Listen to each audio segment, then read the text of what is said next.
Hi guys, this is Mike from Crosstown Exotics. Today, myself and my partner Colin are going to be doing a virtual presentation for you guys with our lineup of reptiles, bugs, and amphibians. Hope you guys enjoy.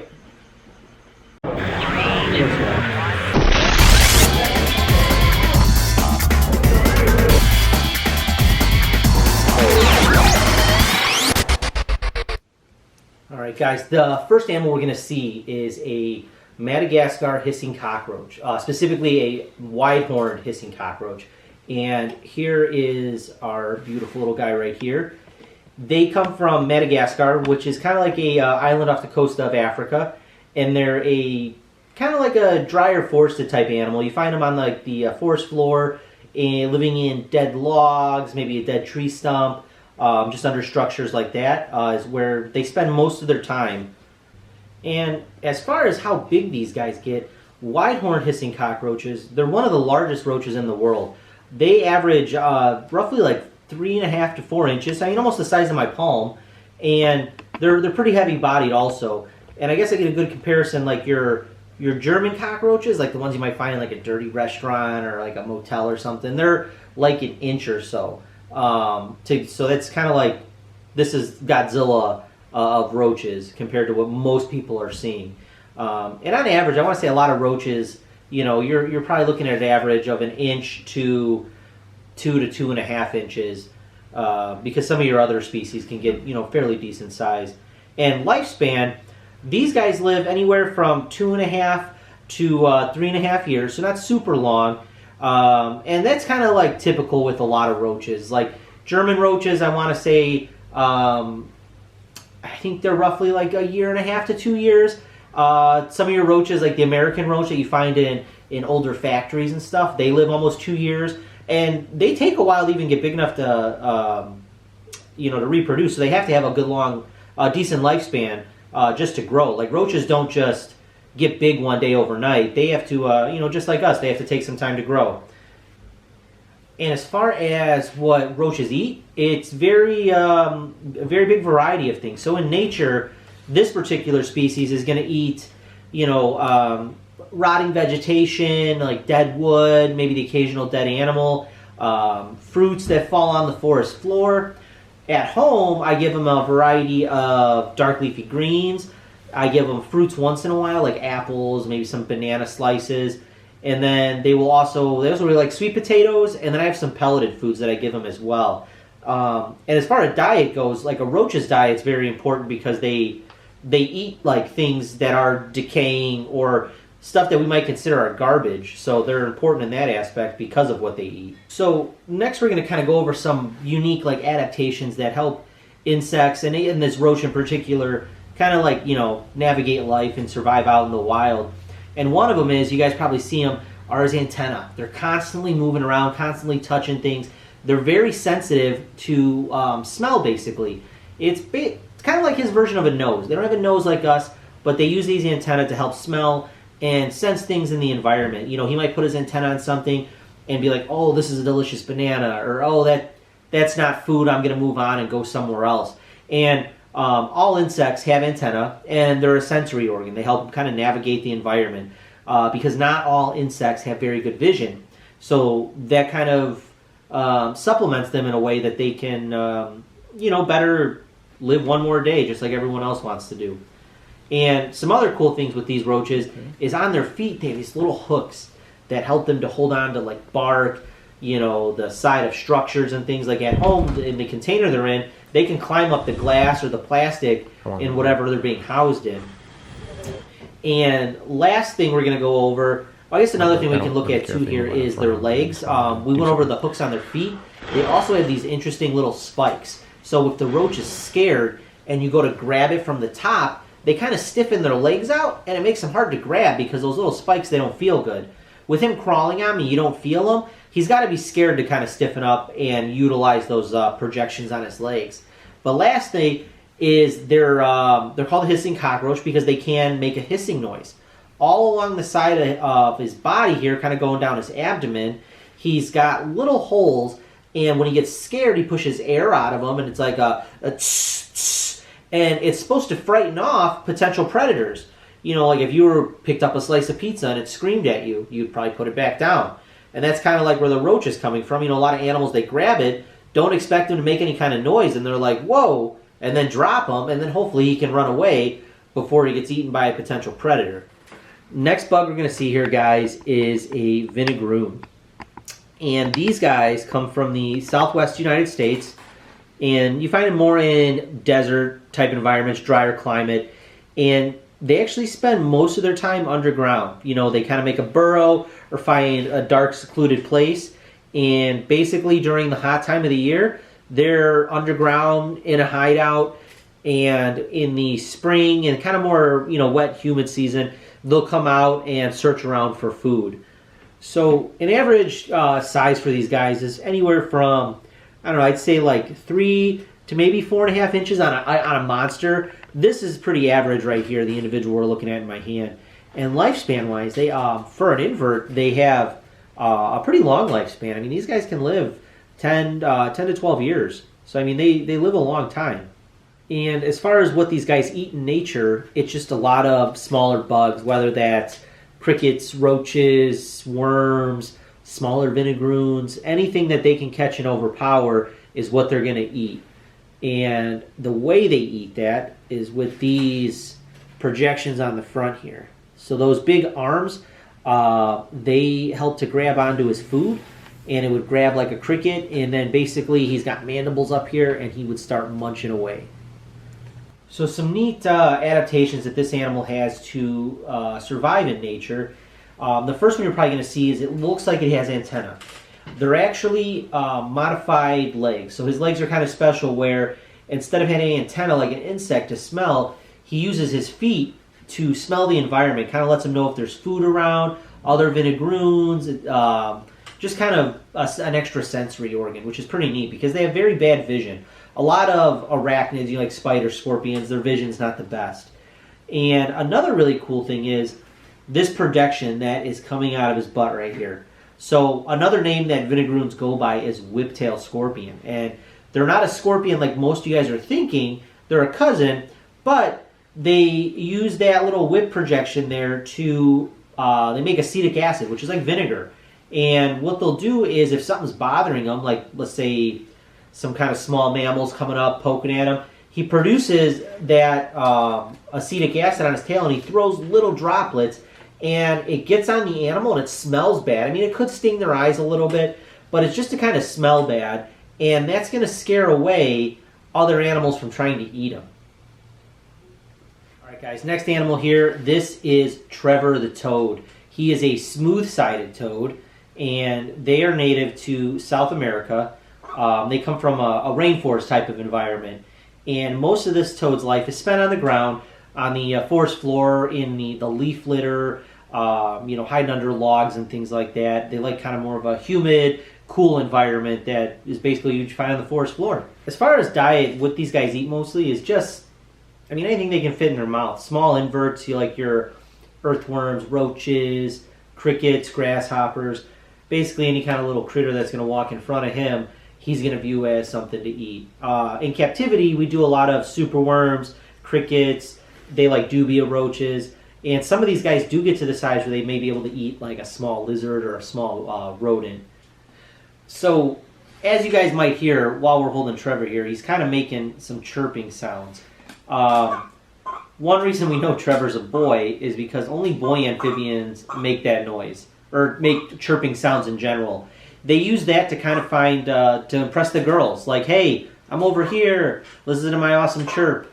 So that's kind of how we know he's a boy. Another cool thing with toads is that toads have these big glands on the back of their head right here behind his eyes. They're called parotoid glands, and what they do is they house a poison in there. So if you were to try to eat this toad, like you would take a bite out of him, just that poison would get in your mouth and make you really, really sick, and you would probably never eat a toad again, or you'd spit them out right away.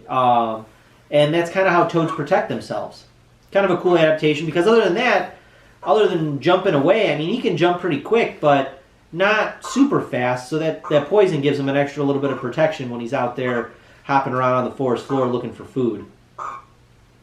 Alright guys, next animal here is jelly bean. And jelly bean is an African giant bullfrog. They also go by pixie frogs, another name that people call them. And these are one of the largest frogs in the world. He's a pretty big boy. They come from Africa, specifically like South Africa, and they live in more of an arid desert type environment. So I mean kind of dry most of the year where they're from. And as far as what this guy eats, I mean obviously he's not missing many meals, but they will eat anything they can fit in their mouth. So in nature they're going to eat small mammals, maybe a small bird, other pixie frogs. As babies they're eating mostly insects. And also another weird thing too is they'll eat each other as babies because they're in a spot where there's not a lot of food, but there is.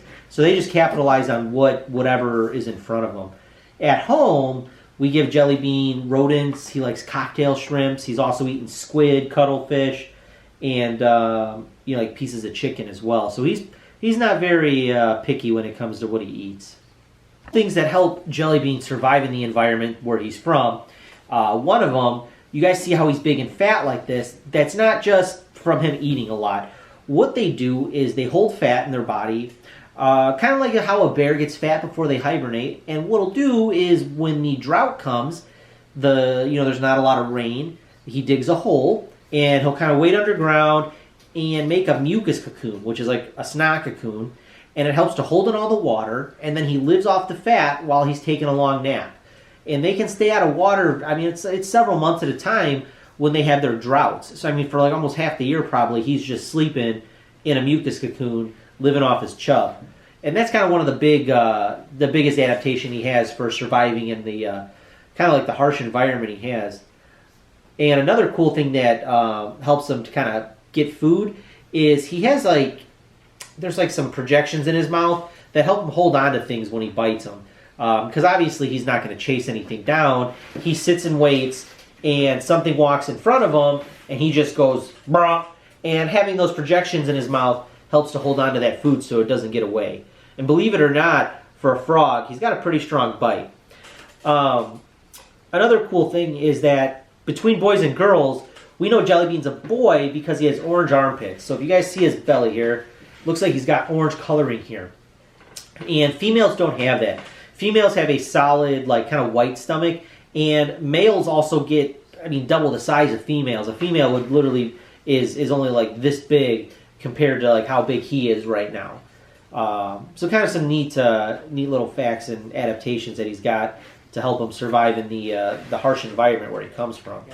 Our next animal here is Rocco, and he is an alligator snapping turtle. These guys come from the southwest United States, or southeast United States, should say. I'm sorry. And kind of go up into the very southern tip of Illinois.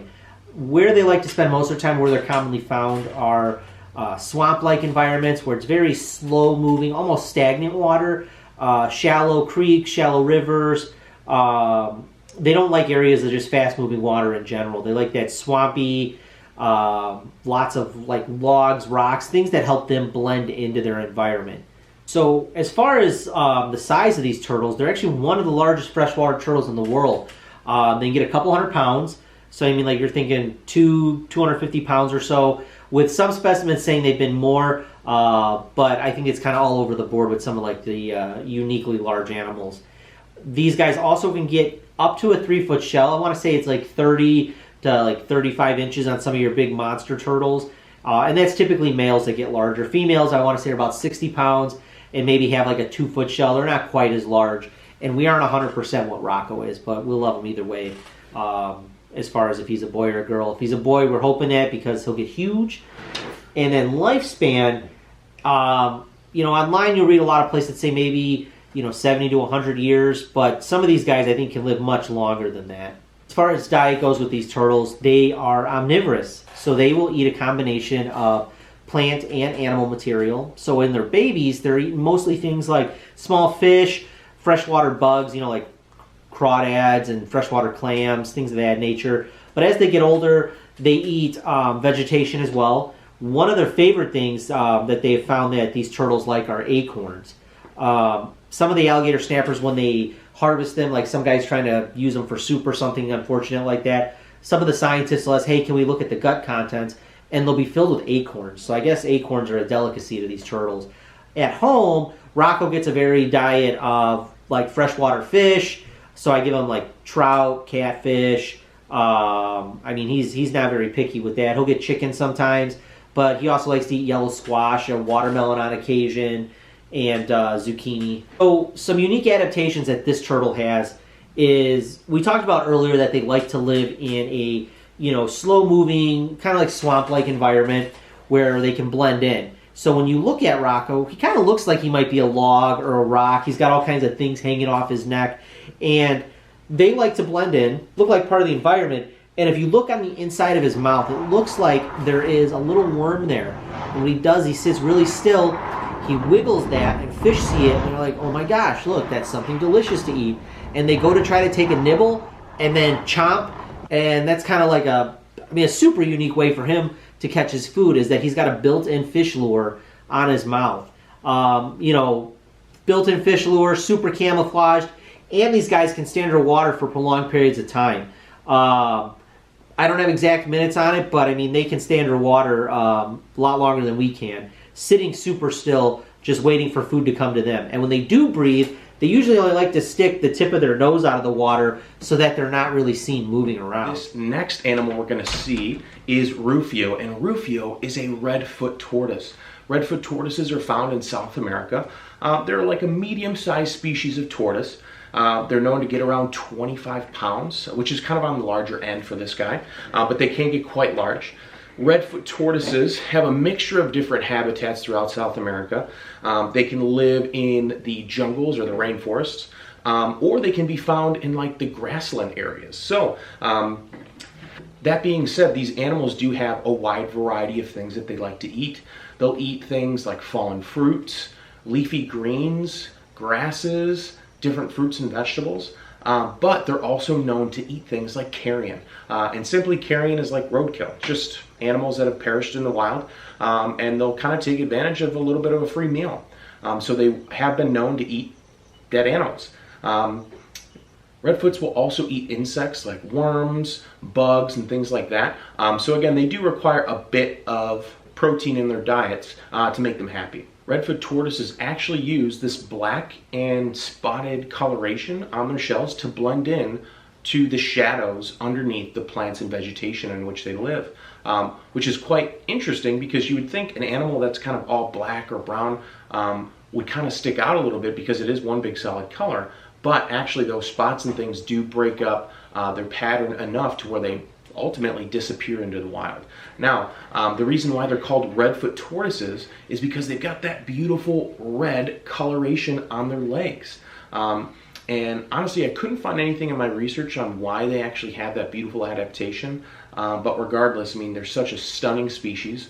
When it comes to owning these animals as pets, I would recommend, if you are looking for a bit of a larger species of tortoise, not anything that gets as large as maybe African spurred-thighed tortoise, or maybe even a leopard tortoise. Redfoot tortoises are a fairly decent species. They do require a bit of humidity and a nice variety of diet, but I would recommend these animals as maybe a first-time tortoise for anyone that's interested in owning one. Tortoise's lifespan is anywhere between 50 to 100 years. The oldest living tortoise in the world is 187 years old. So it's always important when you're getting a tortoise to realize that you may have this animal longer than you really think. So it's always good to have a backup plan to where if you don't want to keep this animal anymore, or say this animal may outlive you, to accommodate for this animal once you've passed on. Now, the difference between turtles and tortoises is that turtles like to spend their lives a little bit more in the water. Some of them go back and forth between the water and land.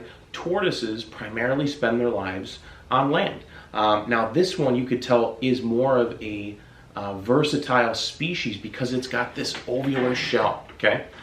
Most tortoise species you find in the desert have a circular shell. Now, the reason they have this ovular shell is because this animal needs to be able to get over stumps and logs and things, and being circular, they're much wider and they'll get stuck on roots and branches and whatnot. Being an oval, that makes them much easier to kind of make their way through their environments, being in like the clustered forest floors. The next animal we're going to cover is actually the closest living relatives to turtles and tortoises, which is crocodilian. Crocodilian are divided up into a few different types of individuals, which would be the alligators, actual crocodiles, caiman, and gharial. Now, Chubbs is an American alligator. This animal can reach up to around 14 to 15 feet long and weigh close to over 1,000 pounds. This animal lives in the southeastern United States, and there's only two types of alligator in the world, the Chinese alligator and the American alligator. Alligators live in the Everglades and swampy lakes and streams and whatnot. This dark brown coloration helps them blend into the murky waters in which they live. Now, alligators have a couple cool adaptations. One, they've got a nictitating membrane which allows them to submerge their eyes underwater, and then that membrane flicks across their eye and it allows them to see underwater. Alligators also have little nerve endings along their jawline, and that allows them to feel any vibration that hits the water, so that if an animal were to enter the water or be moving, they can use those nerve endings to help pinpoint them in some murky locations. Alligators will regenerate their teeth throughout their life, and they have a jaw strength of over 1,000 pounds per square inch. Alligators also have armored plating along their back, which is called an osteoderm. And previously I said that this is the closest living relatives to turtles and tortoises, and this is that link.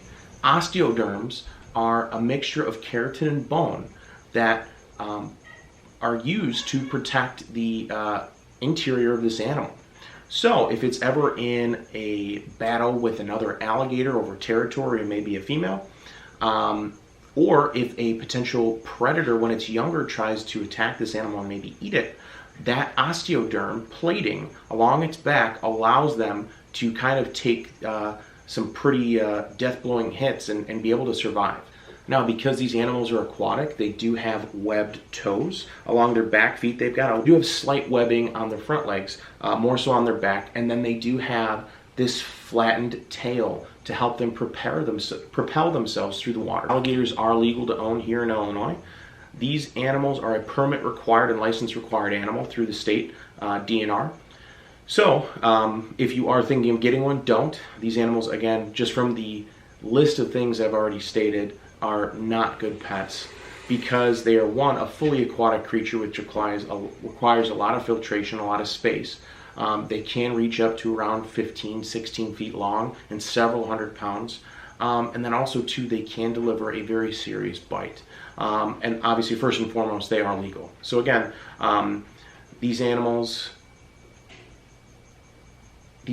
are to be handled by professionals, and the only reason why we are able to obtain this creature is, one, we do have our license, but we're using these animals for educational purposes. The state DNR does want people to experience these creatures and be able to hold and touch these animals, but with some heavy restrictions. So we're lucky enough to have this animal with us, and we're glad we get to use him for educational shows.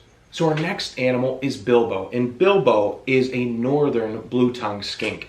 Blue-tongued skinks come from a variation of different places, mainly between Indonesia and Australia. This northern blue-tongued skink actually comes from Australia. It's a true Australian species. Northern blue-tongued skinks are the largest of the blue-tongued skink family. They do reach up to around 2 feet long, which is fairly large for a skink, seeing that some of the other skinks in their genus only reach up to around 12 to 18 inches. Blue-tongued skinks are a grassland species, so that's why they're very low to the ground. Their legs basically sit close to their sides, and that allows them to kind of just slide through the grass, these sandy areas. I've had a friend that actually lives in Australia, and she says that blue-tongued skinks are just as common as our rabbits here in the United States, which is actually pretty cool. I mean, compared to us not seeing many lizards around, having these animals all over in your garden and things like that, I think I'd enjoy living in Australia. Blue-tongued skinks are an omnivorous creature, which means that they do like to eat all things. They love eating snails. They've got very strong jowls to break the hard exterior shells of a snail, but they will eat things, again, like berries, grasses. In captivity, I love feeding them sweet potatoes, squash, They love their berries. It's just good to get a great variety in their diets. I'll also feed them like a pelleted food from Missouri, which is like a herbivore diet, and I'll feed them a little bit of an insectivore diet as well. They do love eating insects, so any insects you can find to give them, superworms, mealworms when they're younger, crickets, even dubia roaches. All of those type of insects are great for their diet and great to vary it up. And then on occasion I will feed them scrambled eggs. They'll eat, chicken part. You can give them ground beef. Really anything you can do to vary up this animal's diet, the better care you're going to provide for this animal. Now, this animal gets its name from its blue tongue, okay? They use that blue tongue to scare off predators because in the natural world, blue is not that common of a color, so it does indicate that it could potentially be poisonous. So these animals will stick that bright blue tongue out and let any potential predators know that they could be deadly and it's not worth you trying to eat them. And lastly, what makes skinks such an extraordinary different species than most lizards is that these animals actually have live young. Now, in the reptile world, reptiles typically lay eggs, and so these creatures will carry their babies in like a little egg sac. So it's a transparent, softer egg sac, and they will carry them to full term, which is pretty crazy. Now there are other different species of animals that will do, or reptiles that will do that, such as boas and some native snakes here to the United States, even as local as Illinois, like your garter snakes and brown snakes, even your northern water snakes here in Illinois, will carry their young to full term, which is pretty neat. All right, guys, this next animal here, this is Gamora, and she is a green anaconda. They are from South America, and you can find them in several countries throughout like the Amazon rainforest area in the Orinoco Basin. They like to live in swamp-like habitats, marshes, slow-moving rivers, and more like tropical rainforest type environment. Most of their time is actually spent in the water. As far as size goes on a green anaconda, they can get between 20 and 30 feet long. They can weigh over 600 pounds on occasion and get up to 12 inches in diameter. So that's a snake. I mean, you're looking very, very wide and girthy animal. And in nature, you're probably thinking they were probably looking at a 10 to 15 year lifespan, where in captivity they can range from 20 to 30 years for an average lifespan if taken care of properly. And as far as what these guys eat, wide variety of different animals. When they're younger, they're going to do small birds, rodents, but as they get bigger, they're going to move on to larger animals like turtles, capybara, which are like a giant river rat, small pigs, small deer, and I don't know if I said caiman already, but caiman, which are like a small crocodile. And believe it or not, jaguars. They come to get a drink of water, and an anaconda will pull them right in. So it's kind of like an apex predator. There's not a whole lot that is going to eat a full-grown anaconda, but it eats everything it wants. So in addition to having a massive size and weight, they have some other cool adaptations that allow them to live in their environment. So these guys, being mostly aquatic, actually have their eyes more on the top of their head. Their eyes and nose are kind of basically on the top, so they can just sit in the water with just their nose and eyes out, waiting in ambush for something to walk up and leaving their body with minimal exposure. Another cool fact we have about the green anaconda is that when they're born, they come out live. They're almost 2 feet long, and they already have the ability to swim and hunt. So they are ready to go as soon as they are born, basically. All right, guys, this last animal here, this is Allie. She is a Burmese python, and these guys come from Southeast Asia in kind of like rainforest type environments. They like it hot and humid. They do climb up trees and stuff on occasion, but most of their life they're terrestrial snakes, so they're spending their time on the forest floor, kind of just cruising around looking for food or hiding out from the extreme heat where they're at. All right, as far as size goes on these animals, on average, a Burmese python can get between 15 and 25 feet long. They can live 20 to 30 years, and average weight in captivity, you're looking at between 100 to 200 pounds. But the largest Burmese python on record was from a place called Serpent Safari out in Gurney Mill, Illinois, and it was about 400 pounds, which is 200 pounds bigger than the average, so a massive, massive animal. And as far as diet goes with these animals, when they're small, they're going to eat things like small rodents, small birds, but as they get bigger, they're going to move to small deer, migratory birds. I mean, almost anything they can fit in their mouth, they're going to try to take it. And since snakes, they don't have arms or legs, the way they catch their food is they're going to grab it like by biting it and then constrict it by putting coils of their body around it and just kind of basically suffocate the animal until they're able to start swallowing it. And in order to take down large prey items, snakes have a very flexible jaw, and the front of their jaw is actually split, like right here on their chin. So they can take in large prey items that are almost double the size of their girth. We'd like to give a special thanks to our local libraries for hosting us today, and we look forward to seeing you guys in person at one of our future presentations.